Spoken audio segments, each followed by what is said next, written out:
Juan Carlos Ferrero once said it best when speaking of Carlos Alcaraz and Jannik Sinner: they raise their level every time they go on the court. They know they have to play unbelievable tennis to beat the other guy. That's the beauty of a rivalry, it sharpens the blade on both ends. It's not just about winning. It's about elevating, evolving, meeting greatness with greater resolve. And now, in the women's game, a similar storm is brewing. A dynamic that pulses with possibility. A rivalry that promises to lift the sport to even greater heights. Coco Gauff vs Aryna Sabalenka.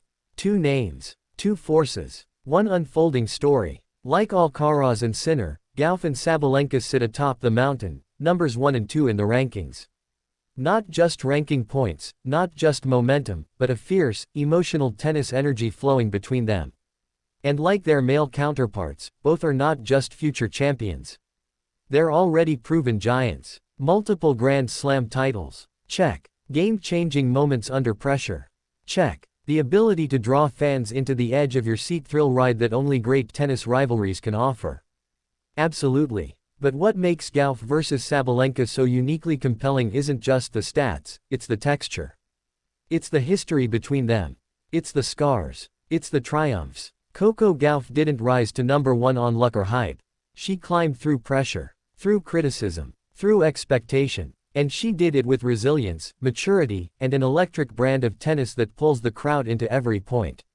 Her 2 Grand Slam titles didn't come easy. They came through fire. And in both of those moments, the ultimate stage, the final hurdle, her opponent was Aryna Sabalenka. Twice Gauff stood across the net from the Belarusian powerhouse. Twice she left with the trophy. Twice she did it in 3 sets, the kind of matches that test not just your forehand, but your spirit. That's what this rivalry is built on. Not just wins and losses, but soul. Sabalenka, for her part, is no victim in this story. She's a gladiator. A Grand Slam champion herself. A woman whose thunderous groundstrokes and fierce presence make her one of the most intimidating players in the game. She plays with heart, with fury, with fire. And when she meets Gauff, something changes. The pace quickens, the angles tighten, the rallies stretch longer, the tension becomes palpable. Because they know they're not just playing each other, they're pushing each other to evolve. That's the magic of a rivalry like this.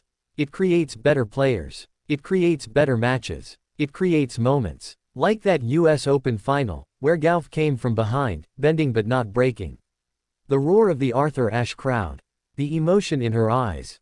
The respect in Sabalenka's handshake. That was more than a win. It was a declaration. And then, it happened again.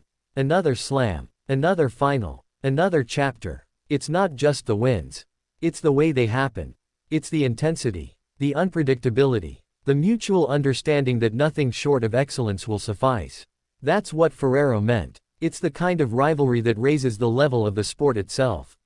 When Alcaraz plays Sinner, it feels like a glimpse into the future. When Gauff plays Sabalenka, it feels like the future has already arrived.